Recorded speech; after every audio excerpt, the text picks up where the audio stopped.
우리는 가끔씩 자신의 신앙에 의심이 들 때가 있습니다. 내가 정말 하나님을 믿는다면 이렇게 살 수 있을까? 내가 정말 하나님을 내 속에 모시고 살아간다면 이렇게 쉽게 넘어지고 이렇게 쉽게 좌절하고 이렇게 쉽게 죄를 지을 수 있을까? 불신자와 다를 바 없는 이런 내가 과연 구원받은 백성, 하나님의 백성이 맞을 수 있는가? 라고 하는 이런 의심, 이런 마음의 내적 갈등이 생겨나기도 하는 것입니다. 그래서 어느 성도들은, 좀 진지하게 신앙생활하는 성도들은 내가 과연 구원받았을까? 아마도 나의 이런 모습을 보니 구원받지 못하겠구나 라고 단정을 짓기도 합니다. 저는 이런 친구들을, 제가 대학생들을 가르쳤기 때문에 이렇게 생각하는 그런 청년들, 대학생들을 많이 만나 보았습니다. 제가 아는 어느 청년은 아버지는 장로님이시고 어머님은 교회에서 전도사님 사역을 하시는데 어느 날 비행기를 타고 중국으로 가는 길에 이 비행기가 떨어지면 어떡하지? 라고 하는 생각을 해봤대요. 한 번도 그런 생각을 해본 적이 없는데 이 비행기가 떨어지면 어떡하지? 과연 나는 지금 죽으면 천국 갈 수 있을까? 라고 하는 질문이 들었다는 것이죠. 그런데 자기의 삶을 보니까 전혀 믿는 자로서의 삶이 안 나타나더라는 것이죠. 어릴 때부터 교회를 다니면서 신앙교육을 받으면서 하나님은 당연히 계시는 거라고 그냥 막연하게 생각하고 있었지, 내가 과연 정말 예수를 믿는 사람인가? 지금 죽어도 천국 가는가에 대한 생각을 하게 되니까 두렵더라는 것이죠. 그런데 갑자기 그 죽음의 공포가 자기를 너무 엄습하더라는 것이죠. 그래서 그 이후로는요, 이 친구가 하나의 그런 공포증, 어떤 차를 타고 가거나 비행기를 타거나 할 때 혹시 사고가 나지 않을까? 사고 나면 나는 지옥 갈 텐데 라고 하는 그런 공포증에 시달리는 경우를 보았습니다. 제가 그 친구와 이런저런 얘기를 나누면서 그렇게 생각했어요. 네가 그러면 구원받지 못했다라고 생각이 드는 이유가 뭐냐? 라고 물어봤어요. 그랬더니 그 친구가 자기의 삶에 믿음의 삶이 나타나지 않는다는 것이죠. 여러분, 대부분 그런 생각들은 어쩌면요, 그런 생각이 우리에게 필요한 생각일 수 있습니다. 내가 과연 구원받았는가에 대한 그런 고민, 그런 마음의 점검, 이런 것들은 필요합니다. 하지만 구원의 확신을 갖지 못하면요, 인간은 너무나도 불안하고 그래서 그런 공포에 시달리게 되는 것이죠. 그래서 제가 그 친구에게 이렇게 말했습니다. 너는 너의 삶으로 너의 신앙을 판단하려고 하는구나. 너는 너의 그 행동화되어진 삶의 모습들로 너의 신앙을 판단하려고 하는구나. 그게 아니야 라고 제가 설명한 적이 있었습니다. 사실 제가 오늘 여러분들과 나누고 싶은 주제가 바로 그 내용입니다. 우리는요, 구원에 이르르기 위해서는 어떠한 선한 행동과 윤리적인 삶과 도덕적인 모습들이 우리의 삶에서 나타나야 구원받을 수 있을 것이다 라고 하는 생각이 우리의 머릿속에 은연중에 뿌리 박혀 있습니다. 왜냐하면 우리가 살아가는 이 세계, 이 세상은 그러한 인과론의 법칙에 의해 뭔가를 얻을 수 있고 위치에 도달할 수 있기 때문이죠. 그래서 신앙이라고 하는 것도 나의 열심과 나의 노력과 나의 선행과 나의 율법적 행위를 통해서 구원받을 수 있을 것이라고 하는 생각을 우리는 은연중에 갖고 있는 것입니다. 그러나 성경은 우리에게 무엇을 가르쳐 줍니까? 우리 스스로를 살펴보면, 우리의 삶을 돌아보면 우리는 언제나 연약한 존재다라는 것을 성경은 폭로하고 있고 성경은 드러내고 있습니다. 우리는 언제는 믿음이 있는 것 같다가도 또 돌아보면 믿음이 없는 것 같은, 왔다 갔다 왔다 갔다 하는 것이 사실상 우리의 실존인 것이죠. 오늘 본문에서 살펴볼 아브라함도 사실 그러한 인물이었습니다. 우리는 아브라함을 믿음의 조상으로 부르면서 지난주에도 살펴보았듯이 그의 순종과 그의 결단을 본받으려 합니다. 믿음의 조상 아브라함은 이랬고 저랬고 이랬고 저랬고 그래서 우리도 그렇게 살자라고 하는 것이 우리가 갖고 있는 일반적인 신앙관이죠. 그러나 결코 성경은 아브라함을 믿음의 모범으로 아주 훌륭한 믿음의 사람으로 축혀 세워주지는 않습니다.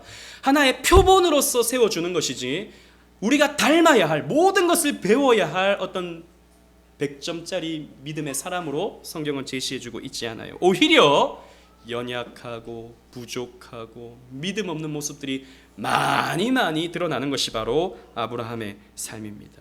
제가 지난주에도 말씀드렸다시피 아브라함은요 우리 믿음의 사람들의 대표라 그랬어요. 우리의 연약한 모습까지도 고스란히 가지고 있는 것이 바로 아브라함인 것입니다. 그래서 오늘은 이 아브라함의 연약을 살펴보면서 믿음의 사람도 이렇게 연약할 수 있다라고 하는 것을 우리가 살펴보고, 하지만 하나님께서 그를 의롭게 여기신 그가 가지고 있었던 아주 중요한 것은 무엇인지 함께 살펴보고자 합니다. 먼저 아브라함의 연약을 한번 살펴봅시다. 아브라함은요 애굽으로 탈주를 감행했습니다. 우리 창세기 12장 10절 성경을 펴서 우리 한번 읽어보도록 하겠습니다. 창세기 12장 10절입니다. 다 같이 읽어보겠습니다. 시작.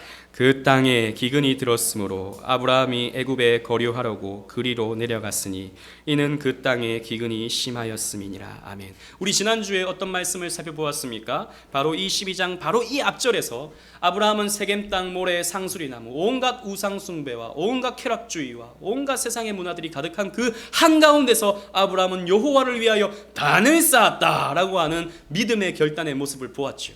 그런데 그런 결단을 하자마자 가나안 땅에 기근이 들었습니다.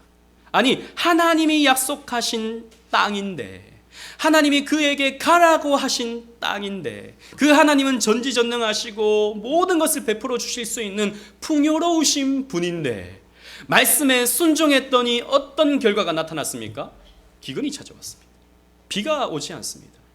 이때 당시는 이 유목사회였기 때문에 이 비가 오지 않으면 풀이 자라지 않고 풀이 없으면 유목 생활을 할 수가 없죠. 생활을 해나갈 수가 없는 것입니다. 순종해서 왔는데 어려움이 찾아오더라는 것이죠. 여러분 이것도 마찬가지입니다. 우리 신앙에 그대로 적용되는 것입니다. 우리는요 신앙생활을 조금 잘해보려고 어떤 결단을 하면요 시험이 찾아옵니다. 지난주에 저희 교회에서 같이 이렇게 스터디를 하시는 목사님이 계시는데, 그 목사님이 러시아에서 선교하시던 분이셔요. 로스톱 나돈누에서 선교하시던 분이 같이 공부를 하는데, 그분이 이런저런 얘기를 하다가 그런 얘기를 합니다. 러시아에서 한 5년 만에 처음으로 러시아 현지인을 전도하셨대요. 그래서 이번 주에 꼭 교회로 오기로 하고 결심을 딱 하고 약속을 받아서 몇 시까지 교회 오기로 했는데 안 오더라는 것이지요. 몇 시간이 됐는데 왜 안 왔냐 살펴보니까 그날 아침에 그 집에 불이 났대요. 5년 동안 열심히 전도하고 했는데, 그래서 이 사람이 꼭 오겠다고 약속까지 했는데 불이 나더라는 것이죠. 어떻게 그런 일이 생깁니까? 그런 일이 생깁니다.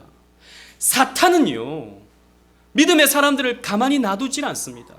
우리가 선한 의지를 갖고 뭔가를 해보려고 하면요 이 문제 저 문제를 일으켜가지고 하나님 앞에 나가지 못하도록 우리를 발목을 잡고 끌어내리는 것이 사탄막이에요. 지난주에 대화를 나눴던 우리 교회 어느 청년도 그런 얘기를 하더라고요. 어떤 신앙적 결단을 딱 했는데 갑자기 친구가 자기에게 굉장히 큰 상처를 주더라는 것이죠. 너무 큰 상처. 그래서 내 금전적인 손해를 봐야 하는 그런 일이 생기더라는 것이죠. 좀 내가 신앙생활 잘해봐야겠다라고 딱 마음을 먹은 그날에 그런 일이 생겨버리는 거예요. 그래서 에라 모르겠다 또 이렇게 돼버리는 것이죠.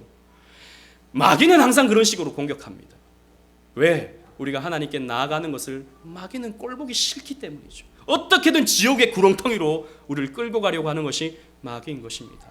그래서 여러분 꼭 부부싸움도 언제 합니까? 토요일날 합니다. 토요일날 꼭 나를 공격하고 또 이렇게 물어뜯으려고 하고. 제 아내가 그렇다는 말은 절대 아닙니다. 제 아내는 그러지 않아요. 예. 일반적으로 그렇다는 거죠. 예. 그런 문제들이 일어나는 것이죠. 마귀가 그렇게 우리를 막아놓는 것입니다. 아브라함도 그랬던 것입니다. 그래서 아브라함이요, 하나님 말씀에 순종했더니 축복은커녕 오히려 고난이 찾아오고 어려움이 찾아오고 문제가 찾아왔어요. 그러니 어떻게 됐습니까? 아, 여기 아닌가 보다, 하나님의 약속의 땅 이거 아닌가 보다 싶어가지고 애굽으로 갔습니다. 애굽은 어떤 땅입니까? 애굽도 마찬가지로 나일강의 하류로서 굉장히 비옥한 땅, 농사가 잘 되는 풍요의 땅이죠. 그러나 그 땅은 하나님을 믿지 않는 세속의 땅, 불신의 땅, 우상의 땅이었습니다. 아브라함은 약속의 땅을 버려버리고 바로 고민하지 않고 바로 애굽으로 탈출을 감행하게 되는 것입니다. 이렇게 연약한 존재가 아브라함이었다라는 것이죠. 게다가 아내를 누이라고 속이는 장면을 우리는 볼 수 있습니다. 우리 12장 11절로 13절, 12장 11절로 13절 말씀을 다 같이 한번 읽어보도록 하겠습니다. 시작. 그가 애굽에 가까이 이르렀을 때에 그의 아내 사레에게 말하되 내가 알기에 그대는 아리따운 여인이라 애굽 사람이 그대를 볼 때 이르기를 이는 그의 아내라 하여 나는 죽이고 그대는 살리리니 원하건대 그대는 나의 누이라 하라. 그러면 내가 그대로 말미암아 안전하고 내 목숨이 그대로 말미암아 보존되리라 하니라. 아멘. 아브라함이요, 애굽에 갔습니다. 애굽에 갔는데 자기 아내가 불안합니다. 왜? 자기 아내가 너무 아름다웠기 때문이죠. 그런데 사실 생각해보면 아브라함의 나이가 이때 당시 75세였고 사라의 나이는 그러면 65세였거든요. 65세의 나이에 아름다워봤자 얼마나 아름다웠겠습니까? 그런데 사실 지금의 관점에서 보면 안 됩니다. 아브라함은 180세를 살았습니다. 180세를 살았다면 거의 지금의 2배를 산 것이죠. 지금의 65세 정도라면 아마도 한 30대 전후반쯤 되는 아마 그 아름다움이 있는 것이죠. 아주 그 완숙한 그런 아름다움이 사라에게 있었다고 우리는 추측할 수 있습니다. 그런데 아브라함이 애굽에 가니 혹시라도 내 아내가 너무 이뻐서 이 애굽 사람들이 내 아내를 뺏어가진 않을까? 뺏어가는데 내가 남편이요, 그러면 나를 죽이고 내 아내를 뺏어가지 않을까? 비상식적이고 굉장히 좀 생뚱맞은 생각을 했던 것입니다. 그런데 그도 그럴 것이 이때 당시에 무슨 법이 있습니까? 무슨 사회적인 어떤 제도들이 있었습니까? 말 그대로 고대 사회이고 조금 제도로서는 원시적인 그런 사회였던 것이죠. 그때는 힘 있는 사람이 전부였기 때문에 힘 있는 사람이 이쁘다 그러면 그 남자를 죽여버리고 그 아내를 삼는 것이 그 시대의 문화였습니다. 그러니 아브라함은 무서웠던 것이죠. 내 아내를 누가 뺏어갈까 봐. 그래서 그냥 누이라 하자라고 했습니다. 그런데 이 애굽에서 소문이 난 것이죠. 사라가 얼마나 아름다웠던지. 대단했던 것 같아요. 그러니 소문이 나서 이게 바로의 귀까지 들어오게 된 것입니다. 이쁜 사람이 우리 동네에 왔다면서, 아주 절세 미인이 우리 애굽에 왔다면서 한번 보자라고 봤더니 사라였던 것이죠. 그러니 그럼 옆에 있는 이 남자는 누구냐? 저의 오라버니입니다. 제 여동생입니다 라고 한 것이죠. 그러면 이 너의 여동생을 나의 아내로 삼겠다라고 하면 아브라함이 발끈하면서 그리할 수는 없습니다. 사실은 이렇게 하는 것이 정상일 것 같은데 그렇게 하시지요 라고 하면서 아브라함은 자신의 아내를 내어놓습니다. 여러분, 이런 남편 어떻습니까? 우리 여자 집사님들, 우리 여성들님들, 이런 남편을 여러분들이 데리고 산다고 생각해 보십시오. 여러분들은 어떻겠습니까? 실망스럽죠. 실망스러운 게 아니라 꼴보기 싫은 것이죠. 너무 유약하고 너무 비겁하고 너무 이기적인 것입니다. 자기 살자고 아내를 그냥 그 권력자에게, 힘 있는 자에게 내어놓는 너무나도 파렴치한 인물이 우리가 바라보고 있는 믿음의 조상 아브라함의 모습이었던 것입니다. 그리고 아브라함이, 우리는 믿음의 조상으로 여기지만 아브라함은 여러 번에 걸쳐서 하나님에 대한 불신을 나타내고 있습니다. 우리 창세기 15장 2절 3절 말씀을 또 한번 읽어보도록 하겠습니다. 창세기 15장 2절 3절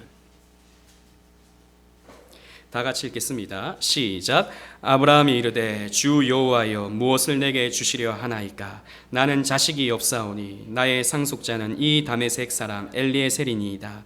아브라함이 또 이르되 주께서 내게 씨를 주지 아니하셨으니 내 집에서 길린 자가 내 상속자가 될 것이니이다. 아멘. 하나님이 아브라함에게 자손을 약속하신 지 10년이 지났습니다.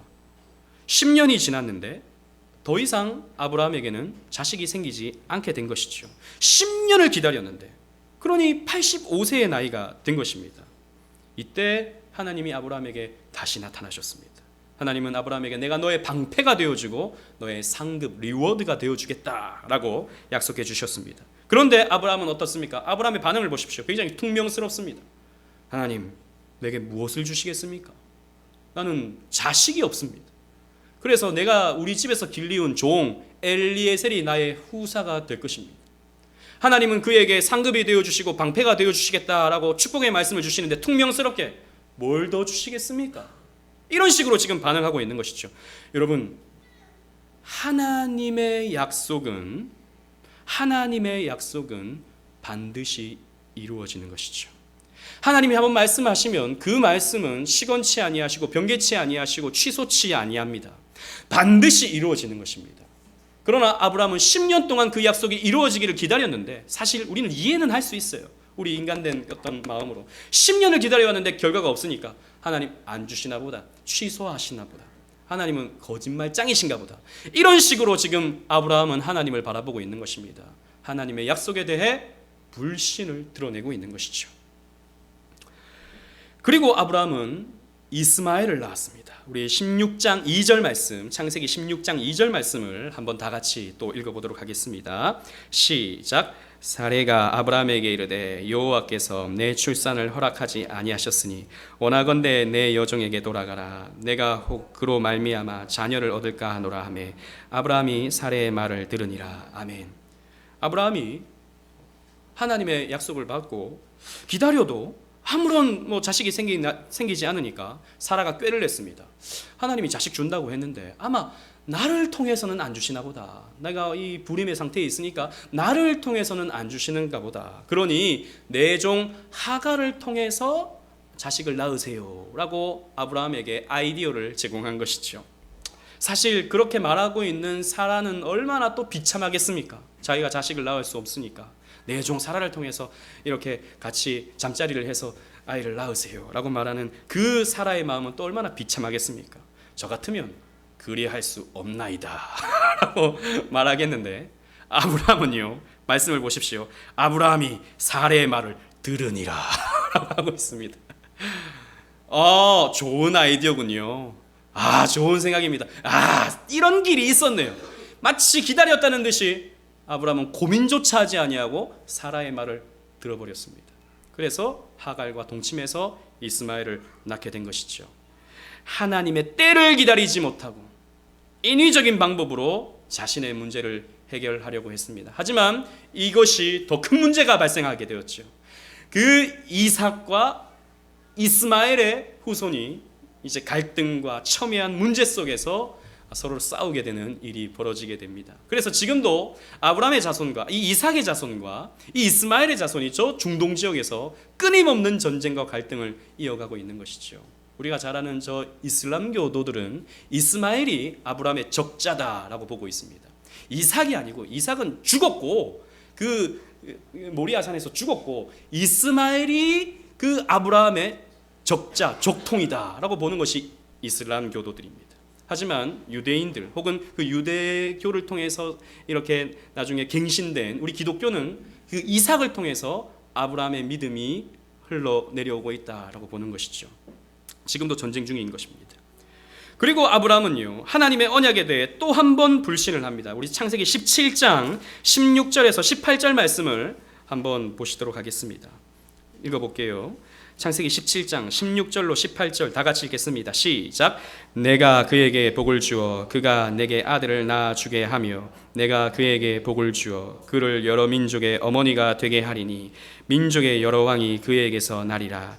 아브라함이 엎드려 웃으며 마음속으로 이르되 100세 된 사람이 어찌 자식을 낳을까? 사라는 99세니 어찌 출산하리요?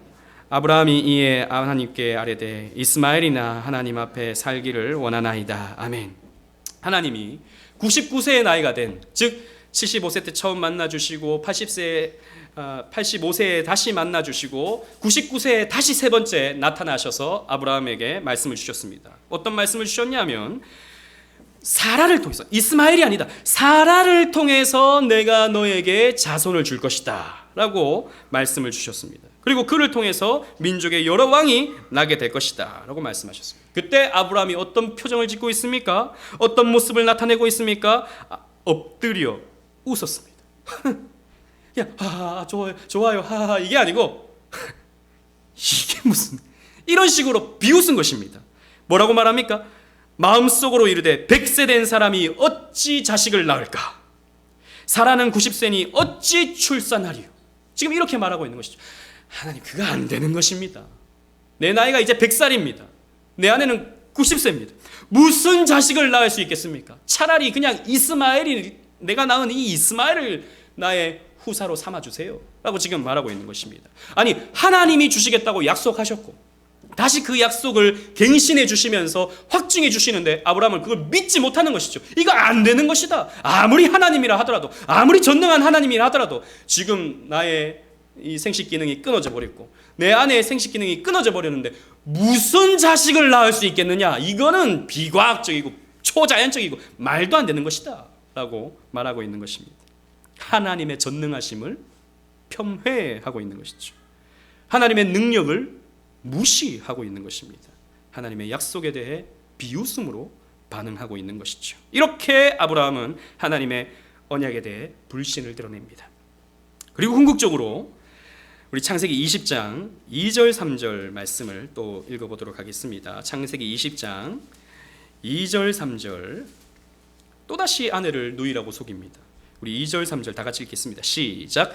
그의 아내 사라를 자기 누이라 하였으므로 그랄 왕 아비멜렉이 사람을 보내어 사라를 데려갔더니 그 밤에 하나님이 아비멜렉에게 현몽하시고 그에게 이르시되 내가 데려간 이 여인으로 말미암아 내가 죽으리니 그는 남편이 있는 여자임이라. 아멘. 아니 99세가 됐는데도, 그러니까 우리 반 정도로 보면 이제 40대 초중반이 된 나이에 사라인데도 그 미모가 아직까지도 죽지 않았나 봅니다. 이번에는 아비멜렉이, 그 블레셋 지역의 왕들을 아비멜렉이라고 부르거든요. 이 블레셋 지역의 이 왕이었던 이 아비멜렉이 그 사라의 그 아름다움의 소문을 듣고 또 그를 아내로 삼고자 합니다. 그랬더니 또 아브라함은요, 자기 아내 사라를 내 누이다라고 말하면서 또 아비멜렉에게 그냥 보내고 있습니다. 여러분, 참 사람은 참 안 변합니다. 사람은 했던 잘못을 또 반복하는, 정말이지 변하지 않는 연약한 존재인 것이죠. 여러분, 아브라함이 85세 때 지었던 잘못을 14년이 지난 이 상황 속에서 똑같이 저지르고 있는 것입니다. 한 번 잘못은 용서하지만 두 번 잘못은 용서하기가 쉽지 않은데 아브라함은 이렇게 연약함을 드러내고 있는 것이죠. 여전히 겁쟁이였고 여전히 이기적이었고 여전히 이렇게 비겁했습니다. 그래서 여러분, 성경을 보면 우리는 아브라함에 대해서 아주 긍정적인 이미지만 머릿속에 가득하지만 성경에서는 아브라함의 삶을 어떻게 정의합니까? 로마서 4장 2절입니다. 주부를 보시고 다 같이 읽어보도록 하겠습니다. 시작. 만일 아브라함이 행위로서 의롭다 하심을 받았으면 자랑할 것이 있으려니와 하나님 앞에서는 없느니라. 하나님 앞에서 그의 행위가, 하나님 앞에서 그의 삶이 자랑할 게 있다 그랬습니까? 없다 그랬습니까? 없다 라고 성경이 말하고 있는 것이죠. 아브라함의 삶은 그렇게 대단한 믿음의 삶이 아니었던 것입니다. 연약하고 이기적이고 실수를 반복하고 또 하나님의 약속에 대해 의심하고 또 자기의 어떤 삶을 위해서 믿음을 저버리는 이런 모습들이 많았던 사람이 아브라함이었던 것이죠. 하지만 이런 연약한 아브라함에게는 아주 그에게 있어서 중요한 것이 있었는데 그것이 바로 믿음이 있었습니다. 아브라함은 믿음의 사람이었습니다. 그 믿음은 어떤 믿음이었습니까? 이신칭의의 믿음이었습니다. 우리 창세기 15장 4절에서 6절 말씀, 아까 읽었던 말씀인데요. 다 같이 읽겠습니다. 시작. 여호와의 말씀이 그에게 임하여 이르시되 그 사람이 내 상속자가 아니라 내 몸에서 날 자가 내 상속자가 되리라 하시고 그를 이끌고 밖으로 나아가 이르시되 하늘을 우러러 무뼈를 셀 수 있나 보라. 또 그에게 이르시되 내 자손이 이와 같으리라. 아브라함이 여호와를 믿으니 여호와께서 이를 그의 의로 여기시고. 아멘. 이 장면은 하나님이 아브라함을 85세가 되었을 때 만나 주셔서 해주셨던 약속이었습니다. 즉 내 후사가 엘리에셀이 될 것입니다 라고 하는 아브라함에게 아니다, 네 몸에서 날짜를 통해서 후사를 줄 것이다 라고 하나님이 약속을 해주시는 거거든요. 그리고 장막 안에 있는 아브라함을 데리고 밖으로 나가셔서 저 하늘을 봐라, 저 무뼈를 네가 셀 수 있나 봐라. 눈에 부시게 눈부시게 쏟아져 내리고 있는 그 별들을 바라보면서 아브라함은 셀 수 없나이다. 그랬더니 하나님이 네 자손이 저 하늘의 별과 같이 많게 될 것이다 라고 축복의 말씀을 주셨죠. 이때 아브라함이 어떻게 했습니까? 여호와를 믿으니. 뭐 대단한 삶의 어떤 결단이 이루어지거나 대단한 삶의 모습들이 나타나지 않아요. 믿으니 여호와께서 그를 의롭게 여기셨다라고 말씀하고 있습니다. 여러분, 성경은 아브라함을 통해서 믿음을 통한 의로움에 대해 처음 언급하고 있는 장면이 바로 이 장면입니다. 여러분, 우리는요 구원에 있어서 이 단어를 꼭 기억해야 됩니다. 이신칭의. 다 같이 따라해 보겠습니다. 이신칭의. 써있자. 그러니까 무엇으로써? 믿음으로써. 칭할 칭자, 의로워질 의자. 의롭다 칭함을 받는다. 우리의 구원은 믿음으로써 의롭다 칭함을 받는다라는 것이죠. 아브라함은 행위로서는 부족함이 많았습니다. 그러나 하나님은 아브라함의 행위를 보지 않으시고 그의 연약함으로 그를 버리시거나 야, 너 더 이상 안 되겠다, 이렇게 연약하니 너는 자격이 없다라고 말씀하지 아니하시고 하나님이 주신 그 믿음을 확인하시면서 그를 의롭게 여기신 것입니다. 이것이 여러분 하나님이 하나님의 백성을 의롭게 여기시는 방법입니다. 세상과는 다른 것이죠. 로마서 4장 3절은 이렇게 기록하고 있습니다. 주보를 보시고 다 같이 읽어보겠습니다. 로마서 4장 3절 시작. 성경이 무엇을 말하느냐? 아브라함이 하나님을 믿음에 그것이 그에게 의로 여겨진 바 되었느니라. 여러분 보십시오. 성경이 아브라함이 하나님을 믿음에 그것이 그에게 의로 여겨진 것이 되었다라고 말하고 있습니다. 성경에서 말하는 의로움은 우리가 상식적으로 알고 있는 행위적이고 도덕적이고 율법을 지켜내서 얻은 윤리적인 의가 아닙니다. 성경에서 말하는 이 의, 이 본문에서는 히브리어로 짜다크라는 말인데 헬라어로는 디카이오스네라는 말인데 이 말은요 그냥 착한 일을 많이 해서 드러나게 되는 그런 의로움이 아니라 하나님과의 관계를 의미합니다. 즉 하나님과의 관계가 있는 사람이 의로운 사람, 하나님께 붙어있는 사람이 의롭다 여김을 받는 사람, 이것이 바로 성경의 의로움의 관점입니다. 그래서 여러분, 하나님이 아브라함을 찾아오시고 하나님이 아브라함에게 선물로 주신 믿음으로 말미암아 아브라함은 의롭게 되는 거예요. 이것이 기독교가 말하는 구원인 것입니다. 기독교는 믿음으로 구원받는 것이지 착한 일을 많이 해서 뭐 교회에 일주일에 3-4번 와서 혹은 헌금을 많이 함으로써 구원받게 되는 것이 결코 아니라 오직 믿음으로써 구원받게 된다라고 보는 것이 성경의 가르침이고 우리가 믿는 구원관인 것입니다. 하지만 우리가 이런 말씀에 있어서 거부감을 가질 수 있어요. 아니 그럼 믿기만 하면 되는 건가? 삶은 뭐 이렇게 연약하고 부족해도 내가 믿어요. 그러면 그냥 다 천국이 되는 건가? 이런 생각을 가질 수 있게 되죠. 왜냐하면 이 땅의 모든 철학과 모든 종교와 모든 세상 체계는 아까도 말씀드렸다시피 원인이 있으면 결과가 있는 인과론적인 법칙을 갖고 있기 때문입니다. 이런 불교를 보십시오. 불교에서 가장 많이 외는 연불이 뭔지 아십니까?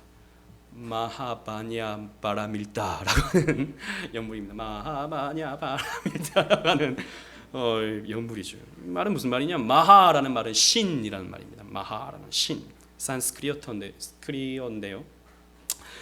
바냐라는 말은 지혜라는 것을 의미합니다. 그리고 바라밀타라는 말은 건너가다라는 뜻을 가지고 있습니다. 즉 마하반야 바라밀타는 위대한 신의 지혜로 건너가야 된다라고 하는 그런 뜻입니다. 이것은 불교가 무엇을 추구하는지를 핵심적으로 가르쳐주는 대목이에요. 불교는 팔정도라고 하는 율법이 있어요. 그리고 육바라밀이라고 하는 보시 여러 가지의 이런 율법들이 있습니다. 그런 율법들을 지켜 행함을 통해서 지혜의 자리로 가서 내가 부처가 된다라고 믿는 것이 불교인 것이죠. 그래서 열심히 수행을 합니다. 고기도 먹지 못하고요. 산속에 들어가서 불상 앞에 절을 1000배, 10,000배 해야 되고요. 또 여자를 멀리 해야 되고요. 이런 여러 가지 율법들이 있습니다. 그러면 결국에는 열반에 이르게 되고 성불하게 된다. 즉 부처가 된다라고 보는 것이 불교의 교리인 것이죠. 결국에는 나의 애씀과 나의 노력과 나의 절제와 나의 선행을 통해서 신이 된다. 부처가 된다. 즉 구원받는다라고 보는 것이 불교인 것입니다. 유교는 어떻습니까? 유교는 사서, 삼경, 삼강, 오륜을 열심히 지켜 행함으로써 군자가 된다라고 보는 것이죠. 이슬람교도도 마찬가지입니다. 코란의 율법들을 달달달달달달 외우면서 그 율법들을 하나도 빠짐없이 다 준수해야 이맘이 될 수 있다. 그래서 결국에는 그 점수를 계속 쌓아서 천국에 갈 수 있다라고 보는 것이 이슬람교입니다. 로마 카톨릭도 마찬가지입니다. 성경을 오해했던 로마 카톨릭도 하나님의 뜻대로 살아갈 때 하나님의 의가 infuse, 주입된다라고 봅니다. 그래서 내가 착한 일을 많이 하면 이 게이지가 점점 차올라요. 의로움이 점점 차오릅니다. 그런데 죄를 지으면 이 게이지가 또 떨어져요. 이 게이지를 높이기 위해서는 고해성사를 해서 내가 이런 죄를 지었다라고 고백을 하고, 그러면 신부는요 그 죄를 상쇄할 수 있는 의로운 행위들을 제시해 줍니다. 착한 일을, 이 착한 일을 하세요, 헌금을 하세요, 뭐를 하세요 가르쳐 줍니다. 그걸 하면 그 게이지가 점점 오른다는 것이죠. 그런데 이 게이지가 100% 차지 않은데 죽어버리면 어떻게 됩니까? 그 남아있는 죄 때문에 연옥에 가서 그 죄의 대가를 치러야 된다고 보는 것이 로마 천주교의 구원관입니다. 여러분 생각해 보십시오. 이 땅의 모든 종교들은 이렇게 뭔가를 해야 구원받을 수 있다라고 가르칩니다. 그러니 우리의 머릿속에도 은연중에 내가 뭔가를 해야 구원받을 수 있을 것이라고 생각하는 것이지요. 이러한 관점에 신문을 냈던 사람이 있었습니다. 누구보다도 의롭게 살았고 누구보다도 하나님 말씀에 순종하려고 애썼던 사람이었어요. 그런데 아무리 착한 일을 많이 해도 여전히 그 마음속에는 내가 왜 이런 착한 일을 하지? 결국에는 나의 구원이라고 하는 나의 이기적인 어떤 목표 지향점을 향해서 이루어가는 나의 이기적인 욕망 때문은 아닌가? 내가 저 사람에게 착한 일을 하고 있지만 내가 이 착한 일을 함을 통해서 저 사람들이 나를 평가하는 이 사람은 굉장히 훌륭한 사람이네요, 이 사람은 그래도 참 베풀 줄 아는 사람이네요 라고 하는 평가와 칭찬과 격려를 받는데 내가 거기에 함몰되어서 이런 착한 일을 하는 것은 아닌가? 그러면 결국에는 내 죄가 아닌가? 라고 하는 생각으로 그 행위에 대한 신물을 느꼈던 사람이 있었습니다. 그 사람이 여러분들 잘 아시는 마틴 루터였습니다. 아무리 착한 일을 많이 해도 내 죄가 사해졌다라고 하는 그런 느낌을 받을 수가 없었던 것이죠. 그랬던 그에게 하나님의 말씀이 눈에 띄어졌습니다. 로마서 4장 10절에서 12절 말씀이에요. 주고 있습니다. 다 같이 읽어보겠습니다. 시작. 기록된 바 의인은 하나도 없으며 깨닫는 자도 없고 하나님을 찾는 자도 없고 다 치우쳐 함께 무익하게 되고 선을 행하는 자는 없나니 하나도 없도다. 아브라함을 보니까 죄투성이에요. 다윗을 보니까 간음에다가 살인죄에다가 거짓말에다가 엉망이에요. 자신의 삶을 보아도 거룩함이라고는 외형적으로는 나타나지만 본질적으로는 더러운 투성이에요. 성경을 봤는데 의인은 없다, 깨닫는 자도 없다, 하나님을 찾는 자 없다, 선을 행하는 자가 없다, 다 악한 존재들이다 라고 하는 이 인간에 대한 정의를 보고 마틴 루터는 깨달았습니다. 인간은 자신의 능력으로는 스스로 의로움에 도달할 수 없는 죄인이구나 라는 것을 깨달았습니다. 그리고 이 말씀이 로마서 1장 17절 말씀이 루터를 그 죄의 그 마음의 짐에서 자유롭게 만들었습니다. 다 같이 읽어보겠습니다. 로마서 1장 17절 말씀 시작. 복음에는 하나님의 의가 나타나서 믿음으로 믿음에 이르게 하나니 기록된 바 오직 의인은 믿음으로 말미암아 살리라 함과 같으니라. 아멘. 복음에는 하나님의 의가 하늘로부터 나타나서 우리에게 믿음이라고 하는 선물을 주시고, 그 믿음이 결국에는 우리에게 믿음의 삶으로 살아갈 수 있도록 이끌어감으로 말미암아 결국에는 믿음으로 말미암아 우리는 의롭게 된다라고 하는 이 말씀을 마틴 루터는 읽으면서 마음의 자유를 얻었습니다. 그렇구나, 나로서는 안 되는구나, 연약한 나로서는 도저히 의로워질 수 없구나, 믿음으로만 구원받는 거구나. 아브라함이 그랬듯이, 다윗이 그랬듯이, 믿음의 사람들이 그랬듯이 내 행위가 아니라, 내 열심이 아니라 나를 구원해내시는 하나님의 열심으로 내가 구원받는 거구나 라는 것을 깨닫게 된 것이죠. 그래서 오직 믿음, 우리의 공로가 아니라 오직 은혜로 우리의 구원이 이루어지는구나 라는 것을 깨닫게 된 것이죠. 이것이 무엇입니까? 여러분, 복음입니다. 복음. 아브라함은 연약한 가운데서도 하나님이 주신 그 믿음으로 구원을 받았습니다. 마찬가지로 우리도 연약하지만, 여전히 죄를 짓지만 우리 역시 믿음으로 말미암아 구원을 받습니다. 로마서 4장 23절 24절을 다 같이 한번 읽어보겠습니다. 시작. 그에게 의로 여겨졌다 기록된 것은 하나님만 위한 것이 아니요 의로 여기심을 받을 우리도 위함이니 곧 예수 우리 주를 죽은 자 가운데서 살리신 이를 믿는 자니라. 아멘. 아브라함이 믿음으로 말미암아 구원을 받았듯이 우리도 마찬가지로 믿음으로 말미암아 구원을 받는다라는 것이죠. 여러분, 여러분들이 정말 진실한 그리스도인이라면 여러분들은 여러분들의 부족함을 인정하실 것입니다. 나는 뭐 구원 받지, 어릴 때부터 뭐 신앙생활 잘하고, 나는 뭐 누가 봐도 뭐 신앙인이잖아, 누가 봐도 교회에서 그래도 중심적인 역할을 하는 신앙인이잖아, 내가 구원 못 받으면 누가 구원 받아, 이렇게 생각할 수 없는 것입니다. 하나님 앞에서 부끄러워요. 우리는 하나님 앞에서 민망합니다. 하나님을 믿는다고 말하기가 참으로 면목이 없는 것이 참된 그리스도인의 자세입니다, 여러분. 그래서 때로는요, 내가 정말 구원받나? 내가 구원받을 자격이 있나? 라고 생각하는 것이 너무나도 정상적인 것이죠. 그러므로 여러분, 이러한 우리를 구원해 가시는 그 하나님의 열심을 우리는 바라봐야 되는 것입니다. 나로서는 할 수 없는 그것을 하나님께서 이루어 가신다라고 하는 그 하나님의 열심, 그 하나님의 선하심, 그 하나님의 이끄심, 그것을 보는 것이 우리가 바라보는 믿음, 신앙인 것입니다. 그래서 여러분, 어떤 대단한 믿음의 권사님들의 헌신을 바라보면서 나는 왜 저렇게 헌신하지 못하나, 나는 구원받을 자격 없구나 라고 생각하지 마시기 바랍니다. 나는 저 장로님처럼 저렇게 재산을 하나님께 바치는 대단한 믿음이 없으니 나는 어찌 구원을 받을까 라고 단념하지 마시기 바랍니다. 나는 입으로 맨날 하나님을 믿는다고 말은 잘하지만 사는 것을 보면 이렇게 죄가 많고, 이렇게 게으르고, 이렇게 의심이 많고 믿음이 많으니 내 같은 사람이 어찌 구원받을 수 있을까라고 생각하지 마시기 바랍니다. 여러분들은 여러분들 안에 예수 그리스도에 대한 믿음이 있는가를 보시기 바랍니다. 여러분들 안에 하나님이 주신, 하나님이 살아계시고 하나님이 지금도 구원해 나가시는 그 하나님의 열심에 대한 믿음이 여러분들 안에 있는가를 보십시오. 우리의 삶을 보면 우리는 소망이 없습니다. 그러나 내 안에 계신 하나님을 바라보면, 나를 구원해 내시는 하나님을 바라보면 우리는요, 소망이 생기는 것이지요. 그러므로 여러분, 여러분들의 삶에 부족함이 나옵니까? 연약함이 있습니까? 그럴 때 이렇게 고백하시기 바랍니다. 오 하나님, 어찌 이런 자를 구원해 가시는지요, 어찌 이런 자를 용서해 주시는지요, 어찌 이런 자를 사랑해 주시는지요. 이렇게 부족한 자를 사랑해 주시니 감사합니다. 여러분, 우리의 자세는 이것입니다.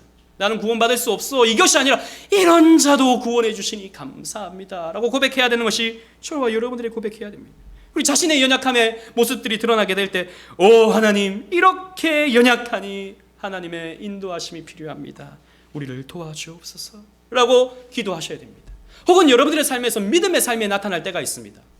보이지 않는 하나님에게 헌신을 하고, 보이지 않는 하나님 앞에 여러분들의 삶을 드리고, 여러분들의 마음을 드리고 믿음의 삶이 나타날 때가 있습니다. 그럴 때 이렇게 연약한 자가 어떻게 이런 믿음의 삶을 살 수 있습니까? 이것은 내가 한 것이 아니라 하나님께서 믿음을 주셔서 제가 이렇게 믿음의 삶을 살 수 있게 하시니 너무나도 감사를 드립니다 라고 고백해야 되는 것이 저와 여러분들의 고백인 것이지요.